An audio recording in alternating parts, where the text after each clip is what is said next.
Hello အားလုံးပဲမင်္ဂလာပါအခုဒီနေ့မှာဟယ်လင်ကသတင်းကောင်းလေးမိတ်ဆွေပေးချင်ပါတယ် Alowet Digital ကနေ Alowet Digital ကနေဒီ application လေးကိုဟယ်လင်တို့ဘယ်လိုပြုလုပ်လဲပေါ့နော်ပြုလုပ်တယ်ဆိုတာက AI ကနေ Cloud AI ကိုအသုံးပြုလုပ်ထားတာပါအဲဆိုတော့ Cloud AI မှာ prompt ရေးပြီးတော့ဟယ်လင်တို့ဒီမှာ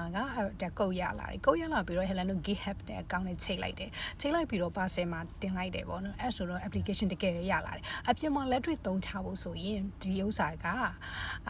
ဒီ website တော့ hosting ဝယ်ပြီးတော့ domain ဝယ်ပြီးတော့သုံးလို့ရတယ်ပေါ့နော်ဒါပေမဲ့ဒီခု PVC course မှာကြတော့ဟယ်လန်တို့ဒါ PC တွေအကုန်ပါတယ်ပေါ့နော်မိတ်ဆွေနဲ့တူတူ3ရက်ထောင်ခီးမှာအတူတူသွားကြမယ်ပေါ့နော်အဲ့အတွက်ကိုဘယ်သူတွေအတွက်လဲဆိုရတာစီးပွားရေးလုပ်ငန်းရှင်တွေမိမိကိုယ်တိုင် brand တွေကိုလက်တွေ့အိမ်မှာအသုံးချလို့ရအောင်စီးပွားရေးနောက်တစ်ခုနေစီးရင်းတွေအဆရအဆင်ပြေအောင်ဝင်ငွေထက်ငွေစီးရင်းတွေမြတ်တအောင်ပြုလုပ်ပြီးလို့အဆရအဆင်ပြေတဲ့ဟာမို့လို့ဟယ်လန်တို့ဒီ PVC course စိတ်ဝင်စားရဲဆိုရင်